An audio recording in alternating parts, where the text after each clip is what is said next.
Okay, well, we're going to dive right into it if you're okay with that. Of course. All right. So, what is your pitch to the people of North Carolina as to why you should be our congressman? Listen, every family deserves safety, stability, and most importantly, an affordable future. And I am doing the work to help ensure that I understand the issues facing this community and the people of my district. And most importantly, I approach all these issues that people want to talk to me about: affordability, access to affordable healthcare, proper investment into education. These are public safety issues. I started my career at the DA's office, and I tend to think of things in how they affect public safety. So when I talk about expansion of Medicare and Medicaid, ensuring people have access to affordable healthcare, it's a public safety thing, especially when you consider that I want to expand Medicare and Medicaid to more greatly cover mental health, because you better believe that's a public safety issue. Okay, got you. But you are someone who has never held public office before, so why should voters trust you? Well, for starters, the man I'm running against, his own son condemned him in open court for participating in voter fraud. I have a proven history of doing well in the jobs to which I've taken. The Charlotte Business Journal just named me as a finalist for Outstanding General Counsel.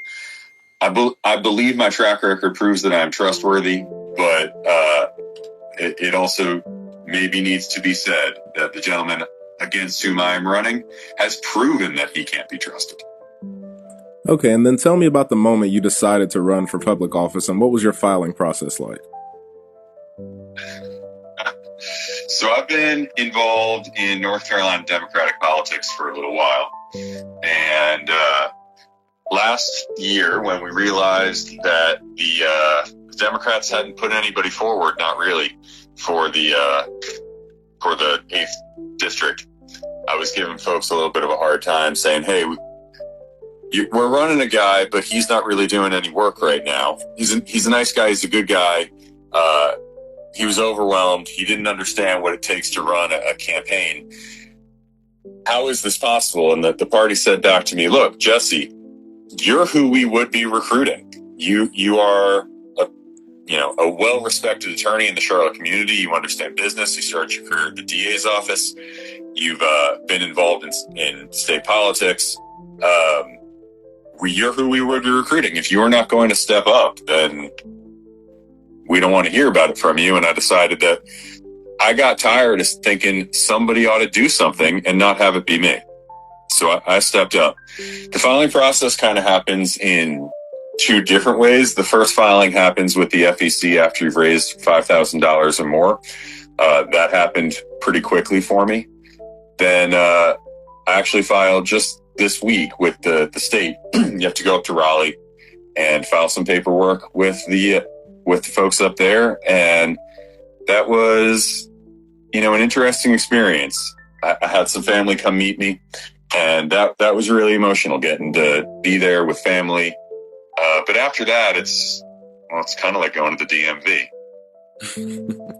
Okay.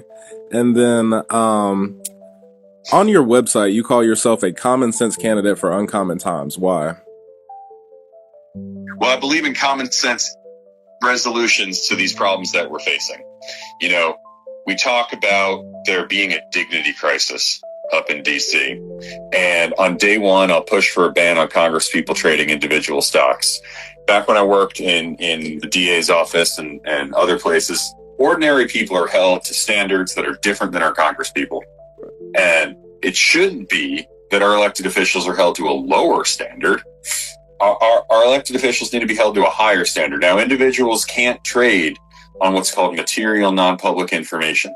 But somehow we've got Congresspeople walking out of closed-door congressional meetings and making millions of dollars in stock trades. This is something that affects both parties. But it's low-hanging fruit to help restore some faith in our system. Okay, I want to try to do other things, like expand the GI Bill to help cover first responders, because our troops do an amazing job of keeping us safe overseas, and we should be very grateful for that. But at the same time, we want to encourage people to become police officers, firefighters, EMTs to help keep people safe at home. Okay, got you. And I didn't mean to cut you off. Sorry about that. You And didn't. We're good. all right. And then, do you believe your law background will help you as a member of Congress? And if so, how? Yes. Listen, I have read lots and lots of statutes. I understand how attorneys, who are generally the people implementing these statutes, read them. I think a law degree, while not necessary, is certainly very helpful when helping to write legislation. Got you. Understood. And then, what is your proudest life accomplishment so far? That's a really great question. And my proudest moments probably involve my daughter. Watching her grow up has been just amazing. And it has been such a joy and privilege to be able to watch my daughter mature just a little bit. She's 5 years old, and watching her personality develop, watching her really start to come into her own has been just amazing. And then North Carolina is home to the most HBCUs in America with 11. So how will HBCUs be impacted by your tenure should you win this race? Brock, I'm really glad you brought that up. There's something I'm proud to talk about. My father spent 20 years on the board of Tougaloo College, an HBCU outside of Jackson, Mississippi. I've grown up around HBCUs. I'm not going to say that I can speak for them. I'm not going to say that I understand every problem facing them, but I have the highest degree of respect for them. And I will continue to fight for them receiving the respect that they deserve.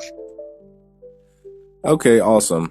As a Howard alum, I can definitely appreciate that. So can you tell me about what is the first piece of legislation you would introduce? Well, as I mentioned before, on day one, I want to co-sponsor. And when I say co-sponsor, there is just a groundswell of support for this, but I will co-sponsor a bill banning congresspeople from trading individual stocks. But there will be ideally 100 other bills expanding Medicare and Medicaid, properly, ensuring that we're keeping our people safe. And so there are so many things to be excited about, but that's one I'm eager to talk about, because it is insane that our congresspeople are held to a lower standard than ordinary folks. We got to restore some dignity to Congress. And then what is your reaction to the Trump administration seizing a Venezuelan oil tanker yesterday? I think there has to be good grounds for it. I'd much rather they seize the tanker than blow it up. Look, when I was at the DA's office, if a cop had shot somebody on suspicion of carrying drugs, we'd be trying that cop for murder.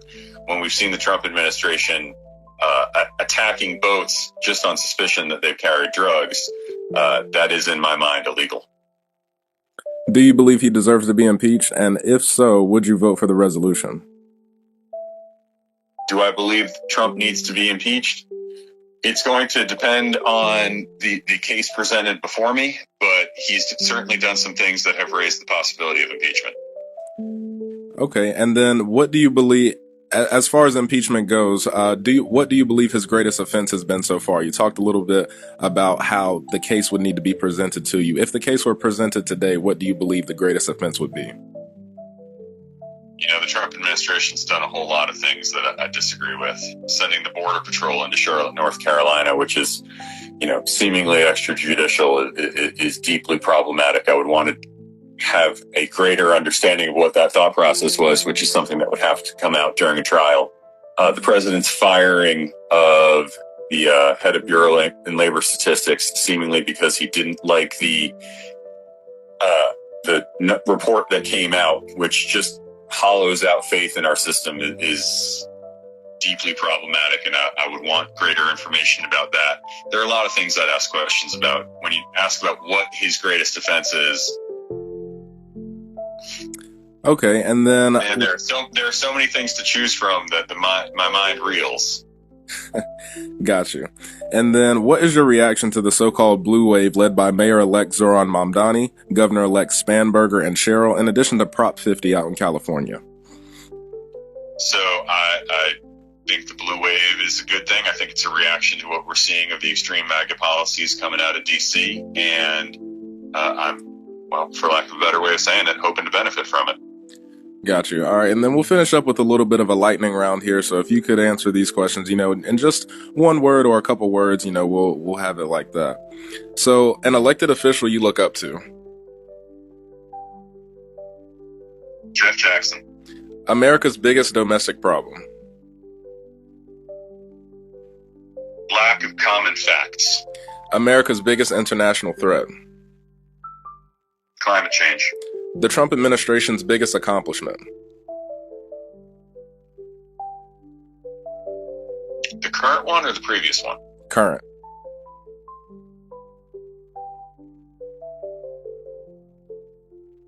We'll see if they succeed in getting through the Lumbee Recognition Act.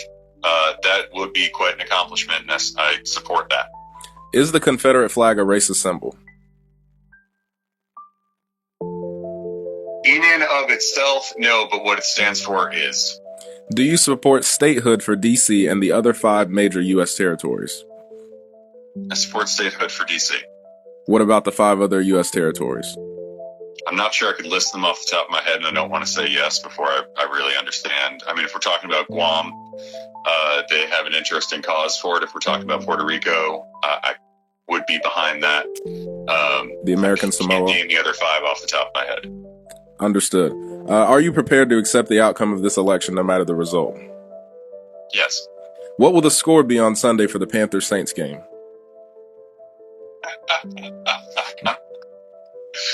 Man, I am a terrible bettor. I don't want to bet. I'm not making that guess. All right. A quote or Bible verse you live by? Do not do unto others that which is hateful unto you. Cookout or Bojangles? Say that again? Cookout or Bojangles? Bojangles. What's the go-to order? Sliced chicken sandwich. There you go. All right. And then anything you want to say, anything you feel like I missed? No, I'm really grateful for you having me on.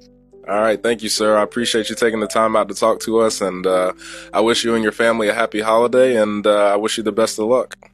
Brock, I wish you the happiest of holidays and best of luck as well. Yes, sir. Thank you so much. Thank you.